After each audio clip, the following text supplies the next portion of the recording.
மாசி மகமான இன்னைக்கு பல விசேஷங்கள் உண்டு.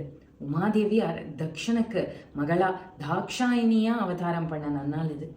முருகப்பெருமான் சிவபெருமானுக்கு பிரணவ மந்திரத்தை உபதேசம் பண்ண நாள் இன்னைக்கு. பாதாள உலகத்துல இருந்து பூமிய பெருமாள் வராக அவதாரம் எடுத்து வெளிக்கொணர்ந்த நாள் இன்னைக்கு. திருவண்ணாமலைய ஆண்ட வல்லால ராஜா தீவிர சிவபக்தர். அவருக்கு குழந்தையே இல்லைன்னு ரொம்ப தாபப்படுறார். சிவபெருமானே குழந்தையா வந்து அவரோட கர்மா காரியத்தை செய்யறார். இன்னைக்கும் திருவண்ணாமலையில அந்த நிகழ்வு நடக்கிறது. நம்மளும் பித்தர்களை வழிபட்டு தீர்த்த ஸ்நானம் பண்றது இன்னைக்கு விசேஷம்.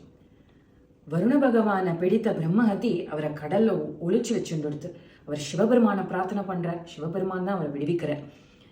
அது மட்டும் இல்லாம வருண பகவானோட வேண்டுகோளுக்கு இணங்க சிவபெருமான் யாரெல்லாம் இன்னைக்கு தீர்த்த ஸ்நானம் பண்றாளோ அவளுக்கு அவளுடைய பாவமெல்லாம் நீங்கும் அப்படின்னு ஆசீர்வாதம் பண்றார்.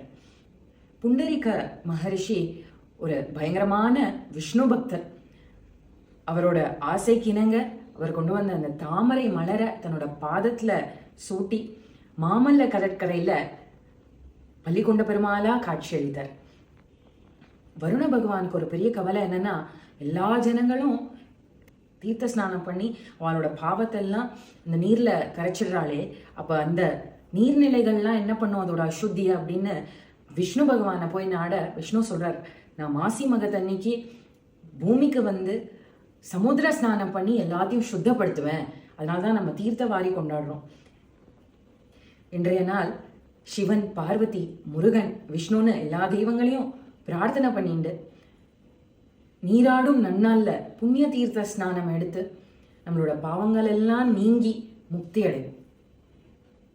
மாசி மகமே திருநாளு திருமாலவன் புகழை நீ பாடு, புண்ணிய நதியில் நீராடு, இதை பூஜைகள் செய்து கொண்டாடு. மாசி மகமே திருநாளு திருமாலவன் புகழை நீ பாடு.